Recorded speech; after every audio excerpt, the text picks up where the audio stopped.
Let me invite uh, Mr. Ambassador Muktesh Pardeshi, Special Secretary G20 Operations, Ministry of External Affairs, someone who is tasked with hosting 1,000 events in this particular calendar year, the content, the ideas, the conversations, of course, the atmospherics and the venues.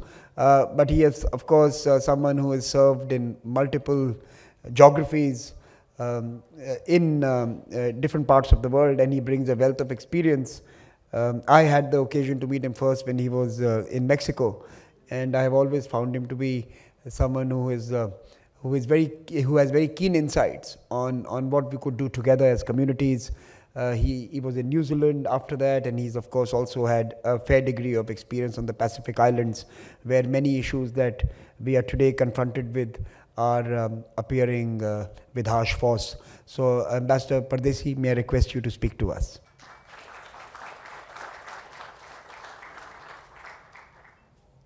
Good afternoon, and thank you, Samir, for giving me this opportunity to come here and participate in this town hall meeting.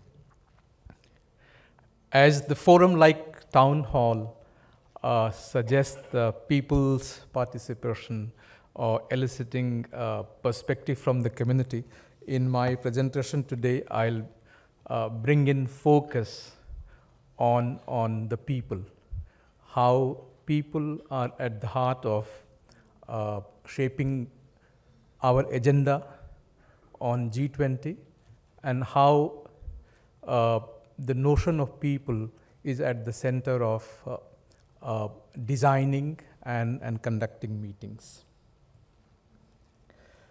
At the core of India's G20 presidency is Vasudhaiva Kutumbakam, one earth, one family, and one future. While we were brainstorming the central theme of India's presidency, that time the discussion centered around what would be the central ethos of India, which could be reflected in its approach towards presidency.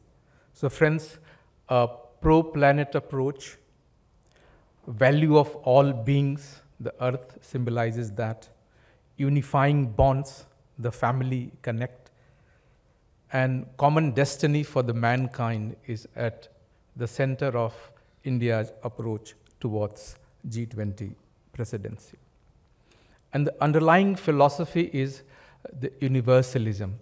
And today's discussion, which follows after this, G20 for all, the positive development and growth approach, the universalism defines that inclusiveness and commitment to take all along is the centerpiece of our approach. Therefore, India's G20 presidency is aiming at G20 for all. You have seen how India conducted a summit on Voice of Global South that again was underpinned with the approach that G20 is not only for G20. It's a congregation of 20 plus countries, but it's not all. And therefore, a conscious choice was made to have a special summit to garner voice of the South. To make this through this manner, we make G20 as a part of global governance structure more representative, inclusive, and accountable to the entire humanity. While speaking of the government of India, how the G20 for all approach is conceptualized is by involving large number of ministries, government agencies, states, communities, and stakeholders while devising our approach, common approach. There are some 20 ministries which are directly involved in the process. Their agenda the agenda for the country as well as the developing nations are reflected through their issues note and their priorities. In case of conducting meetings, no other G20 country had done at the greater level. So I mean, that's my personal take. Usually we talk about two tracks, finance track and Sherpa track. I would say India has added another track, that's people track. And I'll explain how people track is being conducted. At the center of G20 meetings, we have the core, intergovernmental core. And that intergovernmental process is conducted through Leaders Summit, which is preceded by approximately 20 ministerial meetings, 4 or 5 Sherpa meetings, more than 100 working group meetings. And this core is again supported by the participation of civil society through the engagement groups. And the T20 is one of the important engagement groups. When we are conducting meeting in a particular city or town, to make it more participatory, and in Hindi there's a phrase called Jan Bhagidari, participatory, people's participatory approach. What we do, we conduct side events or study visits or public forums like this, seminars, exhibits, which amplify the priorities of the meeting which is being hosted there, and it also takes the feedback from the people at large. So it becomes not only participatory, it channelizes the participation of civil society and other stakeholders into the governmental process. At any place, we conduct excursions and visits to city and surroundings, and these points could be of deep historical, natural, and cultural interest. For instance, on the sideline of a meeting in Rann of Kutch, we took delegates to a place called Dholavira, which is connected with the Harappan civilization. This excavation is not widely visited. We made a point that delegates go and have a look at Dholavira.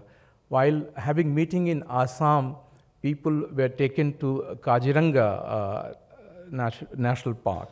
So this is how we select places to expose international travelers to places of natural, historical, or cultural significance.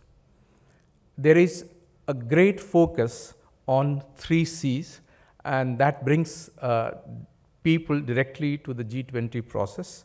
And these 3 C's are culture, crafts, and cuisine. The culture, the very fact that all these meetings are happening beyond Delhi in all states and territories, we are trying our best to promote local and regional culture.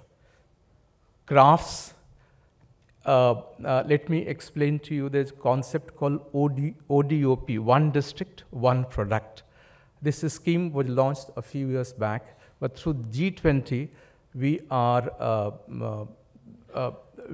popularizing this concept. So each district, there are products. It could be agricultural product, or it could be some cultural artifact. While gifting items, we are carefully selecting products which are coming from rural communities of that particular region. So that's how the people at the grassroots level are getting connected to the G20 process.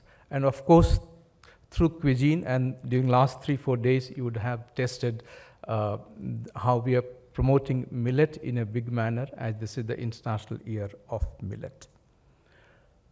There is another aspect of connecting with the people, particularly the youth, and that's through the school and university connect. We have chosen some 75 universities where, coinciding with the working group or ministerial meetings, we conduct a seminar at the university of a G20 related theme. And then there are plenty of Jan Bhagidari events, and these events could be cultural festivals of that region. For instance, we participated in Kite Festival, which is very significant in Gujarat. We participated in several festivals in Northeast called Hornbill Festival in Nagaland, Sangai Festival in Manipur, and others. We are participating in food festivals, book fair. We had a pavilion at the International Book Fair, which is in fact concluding today.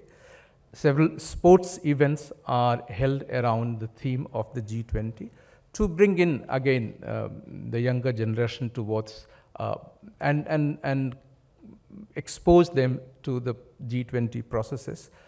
Through this, the intention is to create the awareness and socialize and democratize the diplomatic process. Many times the diplomatic events are far away from the real lives. And this is a great, I think, the foresight of the Prime Minister, when he very consciously said that G20 process should be brought to the people. And through this manner, and I am seeing this at the ground level, in many northeastern states where not many international events are held, I see for the first time a change in, number one, the capacity is being created at the local level. The local populace, they for the first time see how international meetings are conducted, and they become a part of that diplomatic process.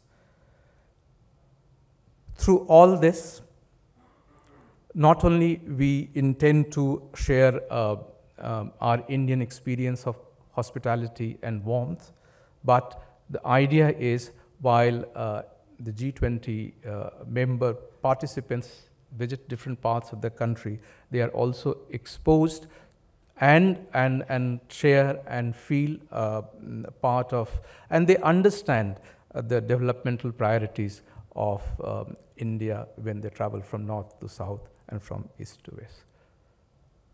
Thank you. This is what I wanted to share with you as I had the operation part of the G20.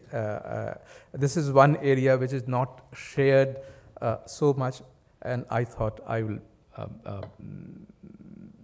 share this insight with you. Thank you very much for giving this opportunity.